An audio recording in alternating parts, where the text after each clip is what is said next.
Alright, gamers, what's up? It's your boy Waffles back at again with another video. Oh, I'm kidding. So, alright, I was on the Linux Cast slug the other day, yesterday, I think, and, one of the, I guess the main topic was about these fucking 30-day Linux challenges, and I was like, oh, good news, I just made fucking videos about that.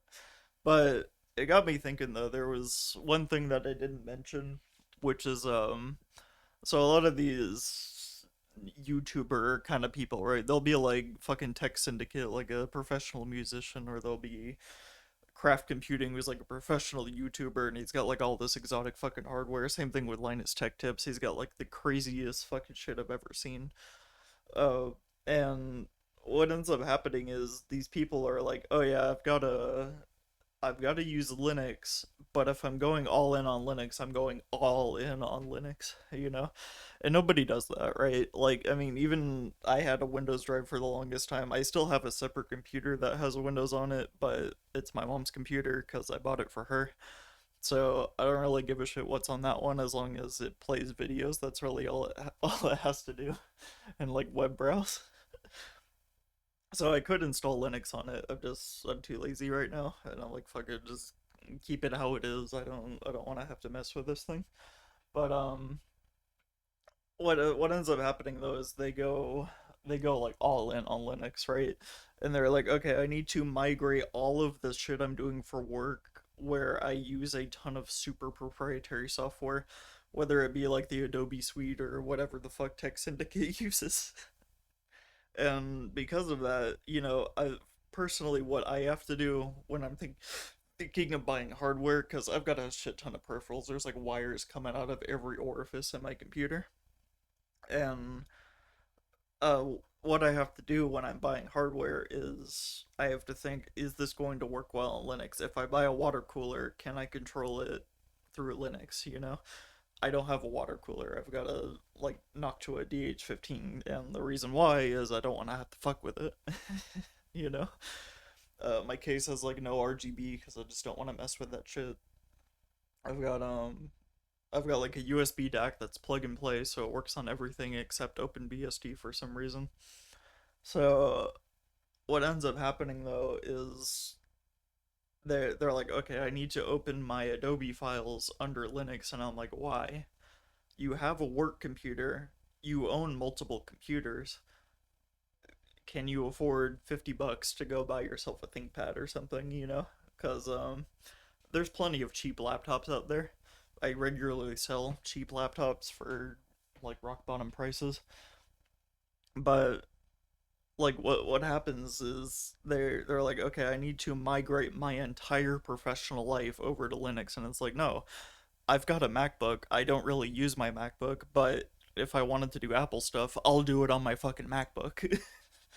You know what I mean? Not that I do anything Apple related on it, but like it's just it's another computer I have. And yeah, by the way, I don't do my video editing on Mac OS. If you haven't realized, I don't edit my videos at all. But I'm like, okay, you need to, when you're doing these stupid Linux challenge things, you can't just go all in. You need to like keep your work life separate from your personal life. And that sounds super cliche, but I mean it literally. Like your work computer should not be your personal computer unless Linux is used for your work. And somebody, I was just talking to them about the same topic, and they're like, well, I use Linux because otherwise I have to use WSL, so why not just use Linux where everything actually does work? And I know YouTubers like John Bolduan will talk about how Linux is better for their particular job, and that's cool. Linux works fine for what I do because I don't fucking do work on my home PC. If I get a job, it'll be done on whatever the fuck they give me. You know what I mean? So this is kind of a long-winded way of saying if you're going to do this dual boot thing, don't do it on the same drive, obviously, because that causes issues. If you have the luxury of having a computer with two SSDs, or if you have the ability to add one, you can do that. But personally, like I would say, just get a laptop and keep your main laptop for work or your main desktop for work and do all your fun stuff on your laptop, you know? Because you should only be doing work so much time in the day. And for these social media YouTubers or whatever, a lot of the shit they do is like they do video editing and then they go like check social media, you know?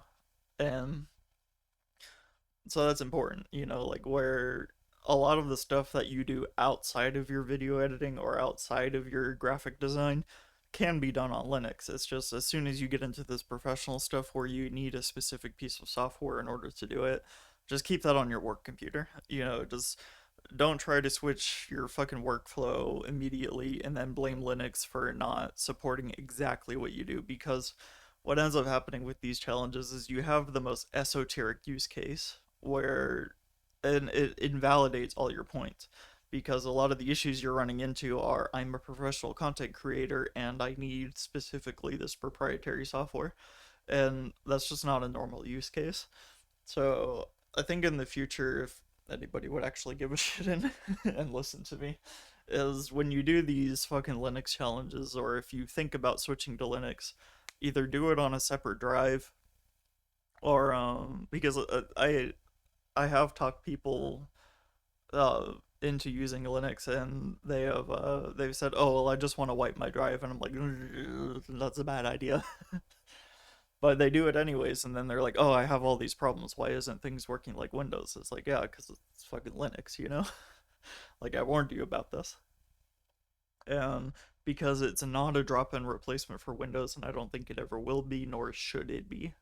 You know what I mean? Because computing changes all the time, and I don't think trying to mimic Windows is the best idea.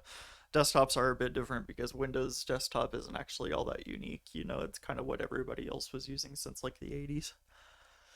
But as far as like software availability goes, I mean, it's like I mentioned in my last video, is Adobe's a problem right now, but as Adobe becomes more and more demonized, that will become less and less of a problem. And because we didn't put in the effort to port everything to Linux in the first place, hopefully the company just ends up failing of their own accord, basically.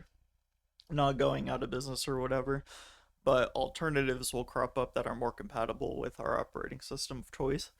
And then it just won't be a problem because there will be actual alternatives. You know, I know people are talking about Affinity being a valid option compared to Adobe now, and I just don't feel like buying proprietary software that technically only runs on Windows. Except video games, obviously, I'm fine with Proton and whatever, but usually I try to avoid having to run things in Wine. Like, I love Foobar 2000, I really don't want to run it in Wine, so I use Audacious instead. Because it supports all my file formats. I don't know if it does, like, CD ripping very well. I haven't really ripped a CD in a few years. I take that back, I ripped a CD last year. But I try to find alternatives that do everything I want to do on Linux without having to use the, because even though Foobar is freeware, I feel like I should be using something else, you know, something Linux native, and Audacious was a good option for that. Again, this is kind of a long-winded way of saying get a second computer. You know, I mean, it doesn't have to be a good computer because, like I said, if you're doing these Linux 30-day challenges, a lot of the stuff I do personally on my computer can be done on whatever, you know. Maybe if you plan on doing a little bit of gaming for your Linux challenge, you'll have to get a good computer or a second SSD or something, but I don't like this idea of all or nothing, you know, because even me, you know, I'm still not technically all or nothing. All of my stuff is Linux now on my own computer, but like I said, I still have to refurb other computers, so I deal with Windows on a monthly basis or so when I'm fixing up computers. And of course, I have to fuck around with the pawn shop computer. That's always fun.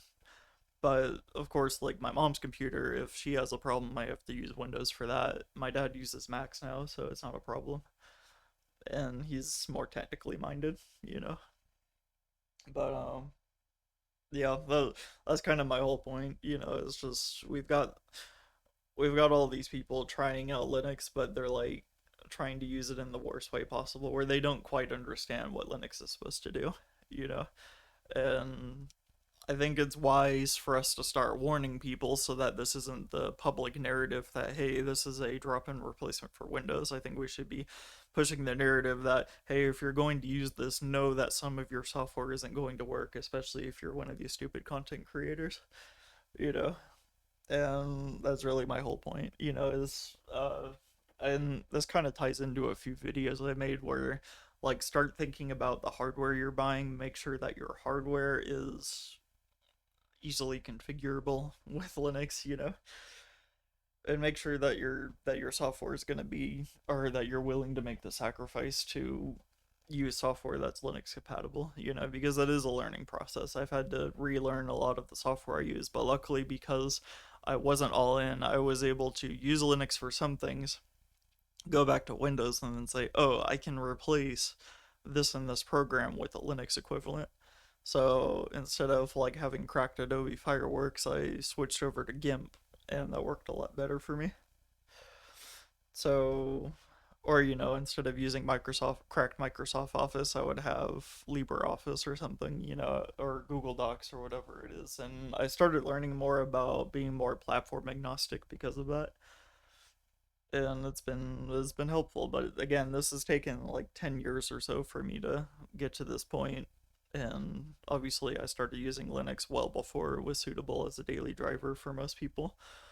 But nowadays, I mean, it's usable for me, but again, I make deliberate choices to ensure that my hardware and my software is going to be Linux compatible. So a lot of people come up to me with issues where like their display scaling just doesn't work because they have to use 300% scaling or something. And I'm like, yeah, I understand. I understand your concern. That is why I bought a monitor specifically for 100% scaling, where I knew I could just keep the scaling as it is, and programs would therefore respect my scaling. I didn't buy dual monitors because I knew if I got a second monitor, I would have problems with that too. So I'm like, ugh. And also I don't have room on my desk. That's another problem. I've got enough for just one monitor.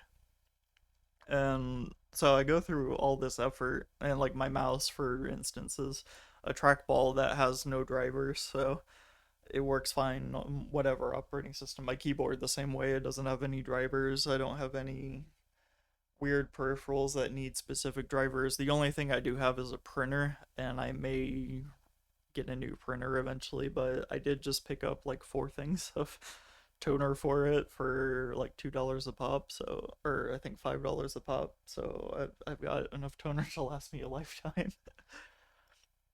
Yeah, if you need anything printed, come over to my house. I've got so much fucking toner. And yeah, I mean, this is kind of how it is. I wish that these Linux YouTubers would understand what they're getting into and be like, okay, this is a new operating system. I'm going to need to keep this separate from my work computer.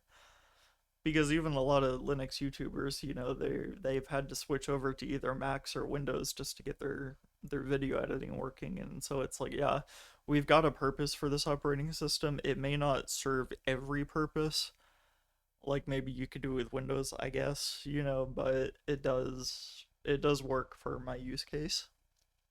And I think that the less niche your use case is, the better of a time you'll have.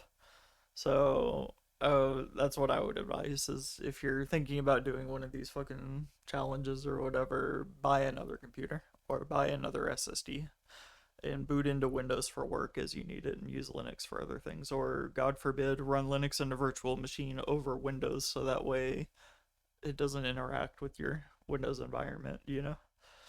That's just me, though. Alright, I think I've spoken long enough for that. Thanks.